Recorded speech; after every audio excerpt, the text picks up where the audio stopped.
Lesson 5, we'll be discussing several issues in your reading there.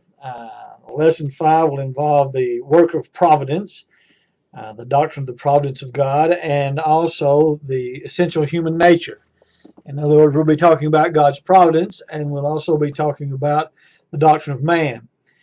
You'll have several other readings in your book concerning the doctrine of man, but part of that reading will be in Lesson 5. Let's talk just for a few moments about the work of providence. Simply put, God's providence is God's in control.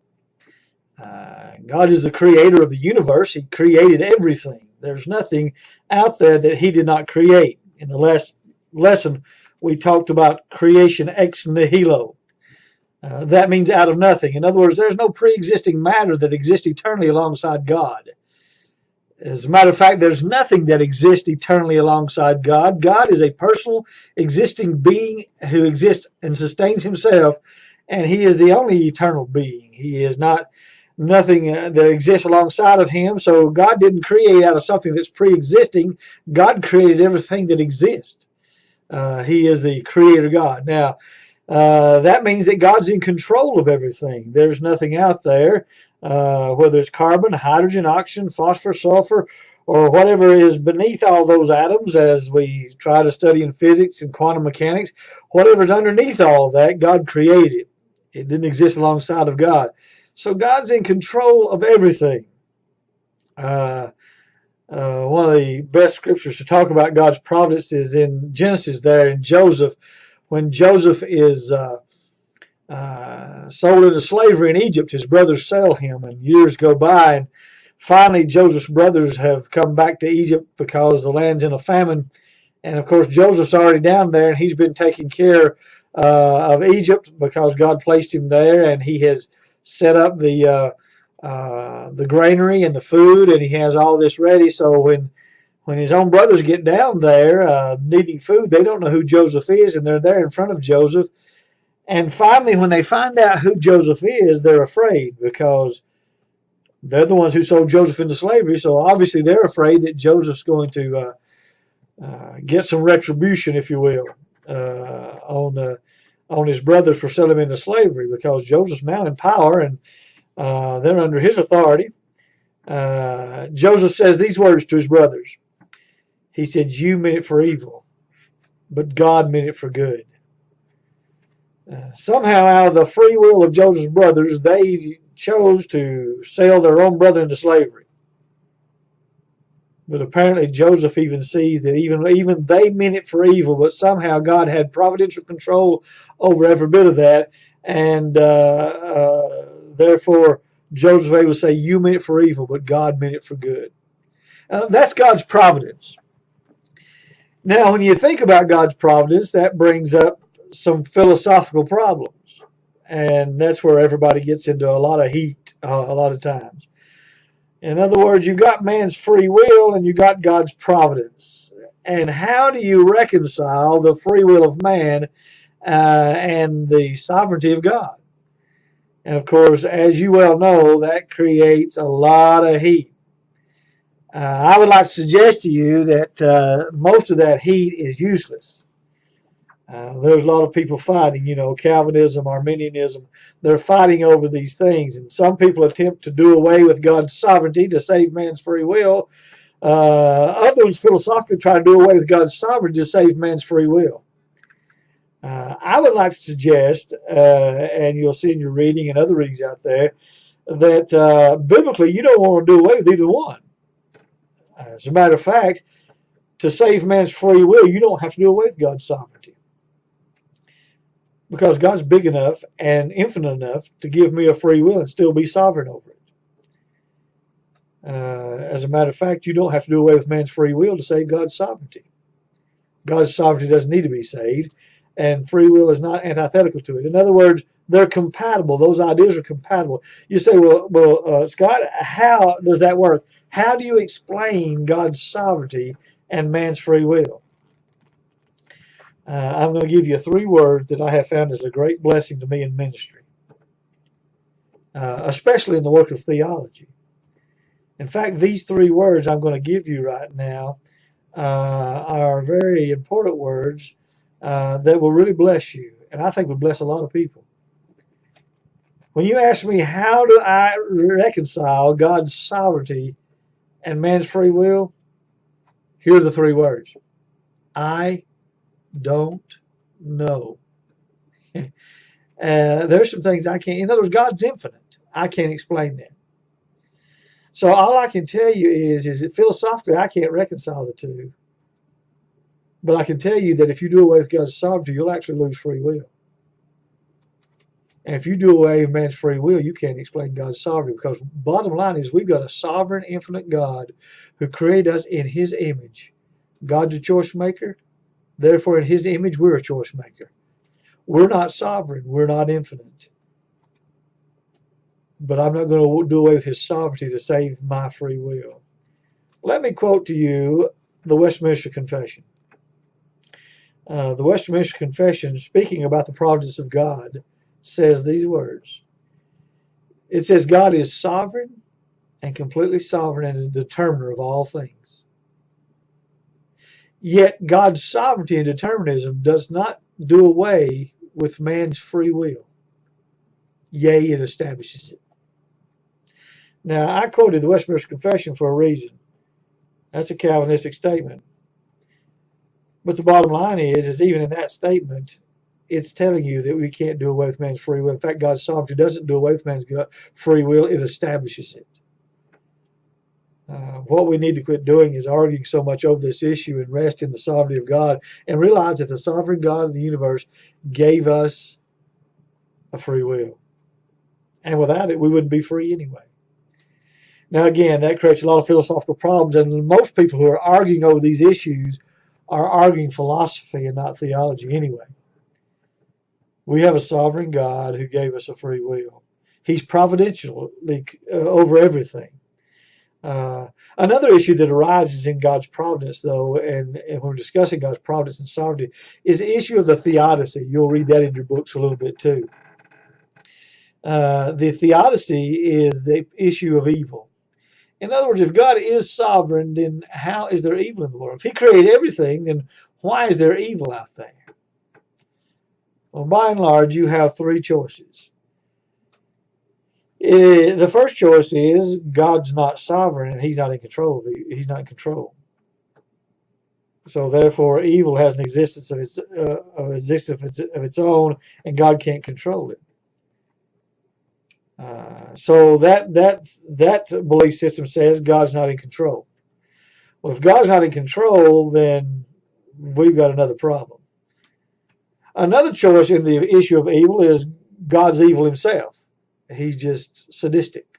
He created evil and he's mean. Well, I don't go for those two options. In other words, I don't believe that that evil is out from under the control of God. Nor do I believe God's evil and has allowed evil for that reason.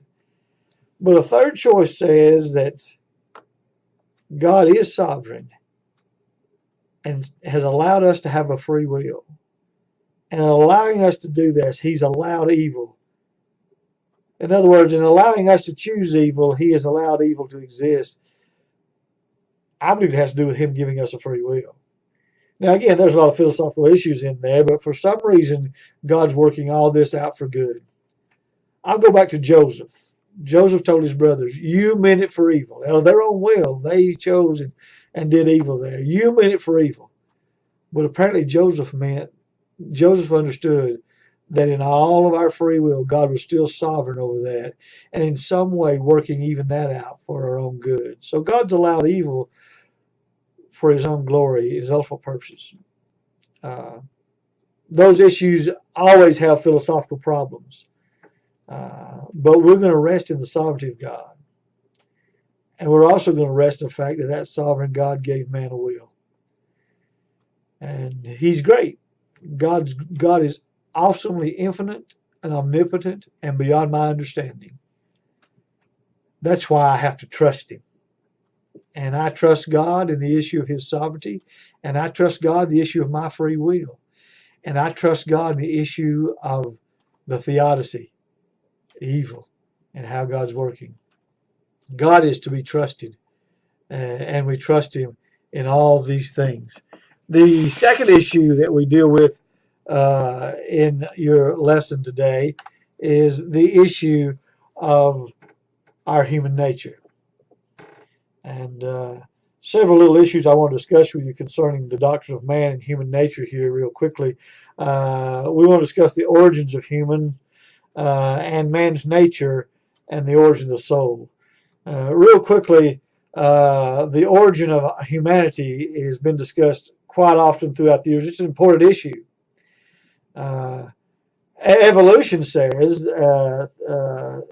humanistic evolution, atheistic evolution says that we actually came out of the Big Bang, and so humanity has evolved, and we evolved from nothing. Well, if we evolved from nothing and we're humans now and we're going to die, then we're going to go back into nothing. That view of human nature is depressing in that it leaves my individual existence as a human right now meaningless. Well, we certainly don't believe in a humanistic view of humanity, that we evolved out of nothing. No, we believe that there's a creator God who created me as a human being, and my existence is in the image of God. So my humanness didn't come out of nature. My humanness didn't come out of nothingness. My humanness came out of God. He created me as a human. So I have a unique existence. So, your text offers the idea of direct creation, progressive evolution, and theistic evolution. In other words, we believe that God has created us directly. Now, some Christians believe in what's called theistic evolution. Some Christians believe that we are created and God used a theistic, an evolutionary process over millions of years, and He created us and used the process of evolution. And you have some evangelical Christians who believe that. I personally don't believe that God has used evolution. I believe in a 7-day creation. I believe God created us in 7 days, and they didn't take a million years to do that. I believe in a direct creation, that God created us directly in those ways. The other issue we'll be talking about, you'll be reading about in the discussion of the doctrine of man and human nature, is what is our nature of humanity? Are we a trichotomy, a dichotomy, or a unity? And of course, theologians argue over these issues. Some theologians biblically believe that man is a soul and a body, a dualism, a soul and a body. Others believe in a trichotomy. We're a body, soul, and a mind, or a spirit. So spirit, soul, and body, that's called trichotomy. You have evangelical Christians who believe both things, and then, of course, the issue rises up philosophically. How does the body relate to the soul, and how does that all come together mechanically? Again, we can discuss that philosophically, and that is a long, long discussion, but the bottom line is we don't know. But we do believe there's a soul and a body. We believe there's a unity there. We believe that my humanity and my soul and my physical body work together. I don't believe my physical body determines my soul, but I believe that works together in some kind of unity. You'll read some of that in your textbook. Another issue you're going to be reading about in your textbook concerning the doctrine of man is the origin of the soul. Some religions and some philosophies believe in what's called the pre-existence of the soul. Now, that means that your soul's existence eternally. Biblically, we don't believe that's scriptural. In other words, we believe God's the only thing that exists eternally, and He's created me. So the pre-existence of the soul is something you'll find in, like I said, Eastern religions, but you don't find that in Christianity. But Christianity, the question rises up, well, where did the soul come from? And the creationists believe in creationism of the soul. They believe that at conception, God creates a soul there. There's another option there called traducianism, which believes that somehow God has worked us, that at conception we inherit our soul from our mother and father. Now again, there are philosophical issues involved in that, but those are the issues there. One of the things we try to avoid in Christian theology is any idea that we've existed eternally with God. There's only one existing being. So traditionism and creationism, we do believe God has given us a soul. We don't believe our soul is eternal. We believe that God has given us that soul. How that works out, is an issue that theology and philosophy discusses, and again, sometimes creates a lot of heat. But those are the issues of the doctrine of man. The bottom line is this: we believe that we have a unique human soul that has been given to us as a gift by the divine, sovereign, infinite Creator. We believe we're in His image. We don't believe we're God. We don't believe we existed eternally beside God. We believe God has given us our existence in His infinity. Again, those issues have philosophical problems and long philosophical discussions that go beyond the scope of what we're talking about now. Just giving you an introduction to these issues. So, in a nutshell, that's the discussion of God's providence and the discussion of the doctrine of man. God bless you. Again, we're happy to have you in this course, and am greatly enjoying your papers that you are writing for me out there. And just want you to know we're praying for you and trusting that God will bless you in all you do.